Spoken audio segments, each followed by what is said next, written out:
of the chains called the Earth chain, the Venus chain, and the Mercurian chain, but this triangle entirely concerns the centers of the planetary logos of our scheme.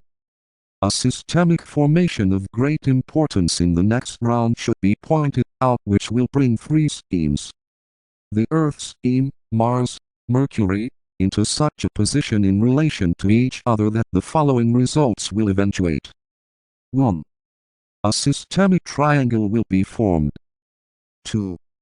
Logoic kundalini will circulate freely between these 3 points. 3. A certain great logoic center will be vitalized, and the attention of logoic kundalini will pass from the present triangle in process of forming, the Earth, Venus, and a scheme whose name it is advisable to withhold, to the other. 4. An entirely new group of human beings will sweep into incarnation in our Earth scheme. 3/5 of the present humanity, being on the probationary path, or the path of initiation, at that time, will have their center of consciousness definitely on the mental plane, whilst 2/5 will remain focused on the astral. These 2/5 will pass into temporary pralaya, preparatory to their transference to another scheme, as the Earth scheme will no longer provide for them an adequate place of nurture. 5. Entities will come in from Mars to the Earth scheme, and will there find their necessary field of endeavor. 6. Mercurian life will begin to synthesize, and to be transferred to its synthesizing planet. In the case of Mercury, the synthesizing planet is not Saturn, but one of the other 2 higher major centers. 7. The Judgment Day, in the 5th round, or the point of attainment of our heavenly man, will see a period of planetary strife on mental evils, which will cause the present world unrest to seem as nothing. As pointed out earlier, this present struggle has been to test the ability of the entities within the present human forms, to appreciate their mental forces, and through the power of mind, to transcend feeling, or pain. The struggle in the 5th round will be between higher and lower mind, and the battleground will be the causal body. 140. The causal body. This influence or force, or result, or whatever it may be called, of the antecedent actions of man, forms as it were a seed, from which germinates the plant, yielding good or bad fruit, to be eaten by him during his subsequent existence. Vishnu Purana, XIX, 5. The seed is technically called the Jnana-sarira, the causal body, Pangala Upanishadaya, as it is the cause of man's enjoyment or suffering. This Jnana-sarira is composed of the 5th kosa, Anandamaya, of man, and adheres to the soul so long as the soul remains enveloped in the gross, or subtle body, Stula or Sukshma-sarira, and vanishes entirely, when the soul extricates itself from the trammels of the said 2 bodies. For then, the soul attains its primeval purity, and burns up as it were every trace of its combination with the body, including this causal body, Jnana-sarira. This happens when the soul is prepared for final emancipation, moksha. Till then, of course, the Jnana-sarira, the seed, the result of prior actions, remains effective, and asserts a strong controlling influence over man's actions. The Theosophist, Vol. VII, p. 59. An ordinary person will by vasana, aroma or smell, repeat, in Jagra, the waking state, the old story dreamed in a dream that has passed away. So also will he, who, investigating the true nature of the self has attained to real knowledge, express himself and still will never become Chidabhasa. Chidabhasa is the reflection of Atma in the Jnana-sarira, which is the vehicle of ignorance. He who has become a celestial being will nevertheless be called man till the causal body that has already died, by the birth of prajna, or wisdom, is completely consumed by the predominant fire of wisdom. Kaivalyanavaniya, Part I, 31. By the raised fire of true wisdom the body of avidya, i.e. the causal body, will be reduced to ashes. Kaivalyanavaniya, Part I, 98. Copied from the Theosophist, Vol. VI.38. The struggle now being waged on the planet is between a few egos, or the leaders of the many races who are necessarily in place and position owing to their egoic polarization, and many personalities, who are swept into the vortex through group association. It is necessarily terrific, and forces the destruction of the form.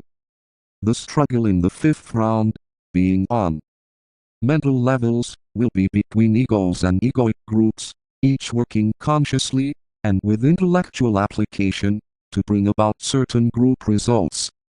It will result in the triumph, the ultimate triumph, of spirit over matter, in the driving out of certain groups as yet unable to shake themselves free from the trammels of matter, and who prefer captivity to the life of the spirit. It will mark the beginning of the obscuration of our scheme, and the gradual passing into pralaya, during the remaining 2.5 rounds of our entire 7 chains. It is an interesting occult fact that our Earth should now be in her 5th round, and paralleling the Venusian scheme, but the moon chain of our scheme saw a period of temporary retardation of the evolutionary process of our heavenly man. It resulted in a temporary slowing down of his activities, and caused lost time, if such an expression might reverently be permitted. The lords of the dark face, or the inherent forces of matter for a time achieved success, and only the 5th round of our chain will see their ultimate defeat. The Venusian scheme also had its battleground, but the planetary logos of that scheme overcame the antagonistic forces, triumphed over material forms, and was consequently in a position when the right time came to apply the needed stimulation or an increased fiery vibration to our Earth scheme. The fact that outside aid was called in during the third root race of this chain, and that the evolution of Minas brought about the individualization, in physical form, of the avatar, needs to be pondered on. The divine Manasaputra, the Lord of the world, took form himself through the driving impulse of Minas, inherent in his nature, and in some mysterious way this was aided by another heavenly man of another scheme. His cooperation was required. Decimation. We have been studying the origin of Minas, and we saw first, that it is the active will, intelligently applied, of an entity, and then that this active intelligent will affects all lesser lives in cyclic evolution within the body of that particular actively willing existence. This is true of all beings from the logos downwards. Perhaps in summing up it might be expressed thus.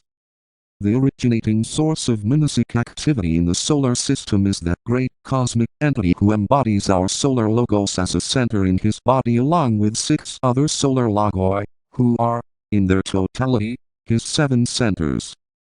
The originating source of Manasic activity in the planetary schemes is that cosmic entity we call the solar logos. He is the active, directing intelligence who is working with definite purpose through his 7 centers. The originating source of the Manasic principle in a planetary scheme is that lesser cosmic entity, whom we call a planetary logos. He works through his 7 chains, as does the logos through his 7 planetary centers. It is interesting here to note that when the solar logos is being manasically impelled to work out some purpose of his greater source, the one about whom not may be said, he may cause a vivification in one or other of his centers according to the purpose in view. This occurred in the forming of the triangle of which Earth and Venus are 2 points, and, affecting the heavenly men of these 2 schemes, stimulated them to take initiation, and led the planetary logos of our scheme, to form a lesser triangle within his sphere of activity, which triangle eventuated in his taking a lesser initiation, and in the Manasic impregnation of animal man. Thus were swept into objective activity that group of monads who go to the composition of a particular center. Similarly, and microcosmically, a human being is the Manasic incentive and the origin of active, intelligent will to all the cells within his threefold body, astral, mental and physical. His is the directing intelligence, and His the source of all action and endeavor within His periphery, and, like His greater corresponding spheres, a solar logos, and a planetary logos, He works through 7 centers. Thus we have traced the origin of Manas, as far as it is possible to do at this time. The mystery of Manas is hidden in existence itself, and holds the secret of life and conceals and veils those entities whose outstanding quality and characteristic it is. To the life of that little entity we call an atom in the physical body of a man, the thinker in the causal body, his greater directing intelligence, is as obscure and unknown as the logos is to the thinker, man, himself. The analogy is nevertheless accurate. 141 forms. The Atharva Veda, as the summation, instructs us in the principles, which equally underlie the methods of the world process, and of the atom process, a world in miniature. Whether world process or atom process depends on the speaker, and his point of view. As every mantra of this Veda reflects the operations of the world process, so does it reveal to us cognition within cognition, memory within memory, power within power, world within world, fact within fact, action within action, duty within duty, sin within sin, individuality within individuality, ascending and descending from every point in space, endlessly, ceaselessly. Atoms make up molecules, molecules compounds, compounds cells, cells tissues, tissues organs, organs bodies, bodies communities. Communities classes and races. Classes and races kingdoms. Kingdoms of many grades and varied linkings make up a planet, planets make up a solar system, solar systems a vaster system, and so on, unending. Nowhere is found simplicity indivisible. Nowhere complexity final. All is relative. From Pranavavada, pp. 334-335.39 Man's physical body, for instance, considering it as a corporate whole, composed of many lesser lives, suffers or prospers as its directing intelligence acts with wisdom, love or otherwise. The monastic principle actuates all that occurs within the man's aura, and he suffers, or he makes progress, according to the application of that principle. So, reverently may the same be said of the body of the solar logos, a system, and so may it be said of the planetary logos, and his scheme.